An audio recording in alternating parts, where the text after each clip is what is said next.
అంబర్పేట్ డివిజన్లో 37 లక్షల వ్యయంతో నూతన సీసీ రోడ్డు పనులను అంబర్పేట్ ఎమ్మెల్యే కాలేరు వెంకటేష్ కార్పొరేటర్ విజయ్ కుమార్ గౌడ్ ప్రారంభించారు. ఈ సందర్భంగా బస్తీలో పర్యటించి సమస్యలను అడిగి తెలుసుకున్నారు.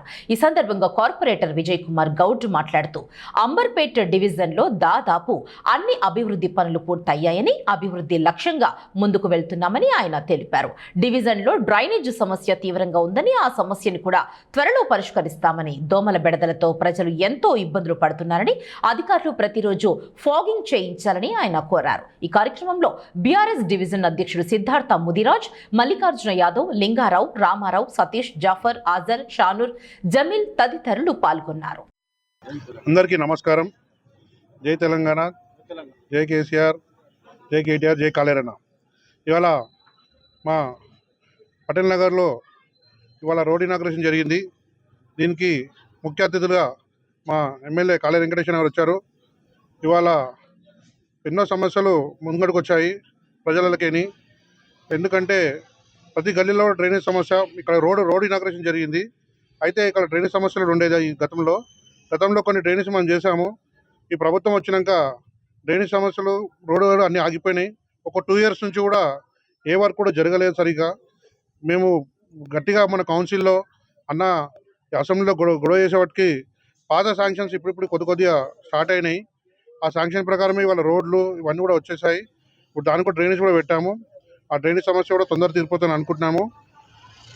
అయితే సమస్యలు లైట్లు, ముఖ్యంగా ఇక్కడ ఫాగింగ్ జరగడం లేదు. ఈ సమస్య చాలా ఉన్నది, లైట్లది, ఫాగింగ్ది. ఎందుకంటే దోమలు బాగా అయిపోయాయి. దీన్ని ఎవరు కూడా పట్టించుకోవడం లేదు. మేము జోనల్ కమిషనర్ కూడా మొన్ననే మాట్లాడాము. ఇక్కడ ఉన్న వ్యక్తికి స్ట్రోక్, హార్ట్ అటాక్ వచ్చింది. తను స్టంట్ వేసుకున్నాడు పాపం. తను ఒక 15 kgs వెయిట్ మొయ్యలేడు. అయితే దాని గురించి కూడా మేము చెప్పడం జరిగింది. తను కూడా స్పందించి నిన్న ఒక మోటార్ పంపించాడు. వేరే తను కూడా అరేంజ్ చేస్తామని చెప్పారు జోనల్ కమిషనర్ గారు కూడా.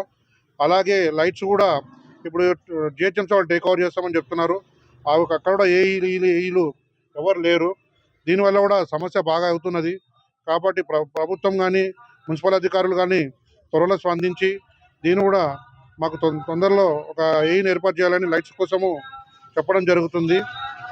అలాగే ఇక్కడ వీధులలో చాలామంది కూడా కొద్దిగా పిల్లలు అడ్డాలు జమాయించి కూర్చుంటారని స్థానికులు చెప్పడం జరిగింది. దానికి కూడా ఎమ్మెల్యే గారు, ఎస్ఐ గారిని పిలిపించి వాళ్ళు కూడా చెప్తే వాళ్ళు కూడా ఇక్కడ పికెటింగ్ చేస్తామని చెప్పడం జరుగుతుంది. ఎందుకంటే పిల్లలు కూడా ఎవరు కూడా ఇక్కడ కూర్చోవద్దు. ఎందుకంటే బస్సులలో కూర్చొని చాలా ఇష్యూలు చేస్తున్నారు కాబట్టి వాళ్ళకు వార్నింగ్ ఇవ్వడం జరుగుతుంది. ఎవరైనా అరెస్ట్ చేసినా కూడా కేసులు బుక్ చేయడం జరుగుతుంది. కాబట్టి వాళ్ళకు ముందుగానే హెచ్చరిస్తున్నాము. ఎవరు కూడా అడ్డాలు జమాయించి కూర్చోకండి. ముఖ్యంగా ఆటోలలో కూర్చుంటారని కంప్లైంట్ ఉన్నది. ఆటోలలో కూర్చోకుండా ఎవరింటి దగ్గర వాళ్ళు ఉండండి. ఎందుకంటే మళ్ళీ పోలీసు వాళ్ళు పట్టుకున్నాక దాని గురించి ఇష్యూ చేస్తే మేము కూడా స్పందించాము.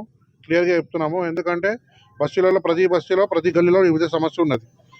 అలాగే కొన్ని ఏరియాలలో పింఛన్ గురించి కూడా అడుగుతున్నారు. మేము ఎంఆర్ఓ కూడా మొన్ననే మొరబెట్టుకున్నాము.